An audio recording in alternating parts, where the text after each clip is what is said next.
السلام علیکم خواتین و حضرات، کیسے ہیں آپ سب لوگ؟ امید ہے خیریت سے ہوں گے۔ جی ہاں، ماہنامہ آبکاری جو جنات کی دنیا اور انسانوں کی جسمانی بیماریوں، ذہنی الجھنوں اور روحانی مسائل کا حل ہے۔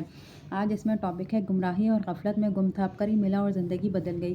یہ کہانی سچی اور اصلی ہے۔ تمام کردار احتیاط سے دانستہ فرضی کر دیے گئے ہیں۔ کسی قسم کی مماثلت محض اتفاقیہ ہوگی۔ محترم شیخ الوظائف صاحب، السلام علیکم۔ 3 سال قبل میرا آبکاری سے تعارف ہوا۔ آبکاری رسالے کی تعریف کرنا گویا سورج کو چراغ دکھانے کے مترادف ہے۔ لوگوں کی زندگیوں کو بدلنے اور راہ راست پر لانے کے لیے یہ ایک شاندار رسالہ ہے۔ دور حاضر میں اللہ تعالیٰ نے اسے گناہوں اور عیبوں میں ڈوبے ہوئے لوگوں کو راہ راست پر لانے کا بہترین ذریعہ بنایا ہوا ہے۔ آبکاری سے تعارف سے پہلے زندگی عجیب گمراہیوں کا شکار تھی۔ نماز، ذکر، تسبیح اور اعمال والی زندگی سے دور تھا۔ میرے اندر کچھ اور عیب اور کوتاہیاں تھیں۔ میرا دل غفلتوں میں ڈوبا ہوا تھا۔ جادو جنات کے بارے میں میرا نظریہ تھا کہ یہ چیزیں نقصان نہیں پہنچا سکتی، نہ ہی نظر بد پر یقین رکھتا تھا۔ میں سمجھتا تھا کہ چیزیں مجھے کبھی نقصان نہیں پہنچا سکتی۔ میں اسی سوچ کے سہارے جی رہا تھا کہ جنات، جادو اور نظر بد جیسے مسائل مجھے کوئی نقصان نہیں پہنچا سکتے۔ مسنون دعاؤں کی طاقت اور اہمیت سے لا علم تھا۔ جس سے نظر بد، جادو، جنات جیسے مسائل اور مسنون اعمال کی طاقت کا علم ہوا، تسبیح خانے میں شب جمعہ کو ہونے والی روحانی محفل کو سننا شروع کیا اور سب سے پہلے بیت الخلاء والی مسنون دعا بسم اللہ اللہم انی اعوذ بک من الخبث والخبائث یاد کی اور اس کا اہتمام شروع کر دیا۔ چند دنوں بعد ہی میں نے محسوس کیا کہ میرے پیٹ میں جو مستقل بھاری پن اور بے چینی کی کیفیت تھی وہ ختم ہونا شروع ہو گئی اور جسم کو ایک عجیب سا روحانی سکون ملنا شروع ہو گیا۔ پھر میں نے مزید مسنون دعائیں یاد کیں اور ان کا اہتمام کرنا شروع کر دیا۔ زندگی میں نماز، ذکر اور تسبیح آ گئی۔ ان اعمال کے نور سے میری غفلتیں اور منفی سوچیں ختم ہونے لگیں اور میں اس سوچ سے بھی نکل گیا کہ جادو، جنات اور نظر بد جیسے مسائل سے کچھ نہیں ہو سکتا، کیونکہ مجھ پر حقیقت کھل چکی تھی کہ دراصل ان مسائل نے ہی میری زندگی کو برباد کیا ہوا تھا۔ میرے دل اور آنکھوں پر پٹی بندھی ہوئی تھی، جس وجہ سے اپنے رب اور نیک اعمال سے دور تھا۔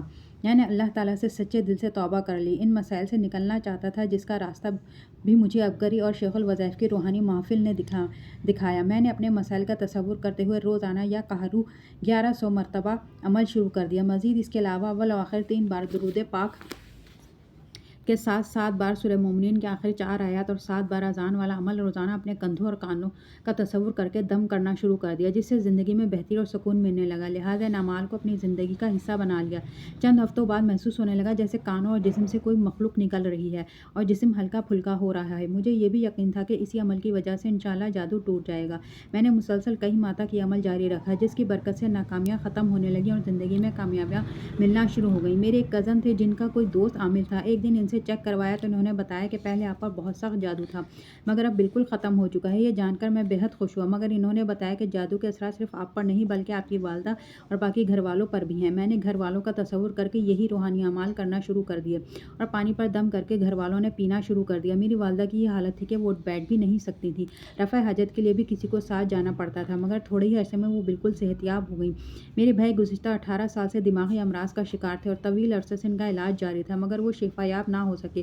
انہی روحانی اعمال جس سے میں والدہ اور صحت یاب ہوئے بھائی کو بھی اللہ تعالیٰ نے شفا بخش دی۔ اللہ تعالیٰ کا لاکھ لاکھ شکر ادا کرتا ہوں کہ آبکاری نے مجھے گمراہیوں کے اندھیرے سے نکال کر قرآنی اور اعمال نبوی صلی اللہ علیہ وآلہ وسلم کے روشن راستے دکھائے، اللہ سے مانگنا سکھا دیا۔ زندگی بہتر سے بہترین ہو رہی ہے۔ یہ سب آبکاری سے ملے اعمال نبوی صلی اللہ علیہ وآلہ وسلم کی بدولت ہی ممکن ہوا۔ اللہ تعالیٰ سے دن رات آبکاری اور شیخ الوظائف کے لیے خیر و عافیت اور ترقی کی دعائیں کرتا ہوں۔ اللہ آپ کو جزائے خیر عطا فرمائے، آمین۔ تو خواتین و حضرات، آج کے لیے اتنا ہی، ملتے ہیں اگلی ویڈیو میں۔ اللہ حافظ۔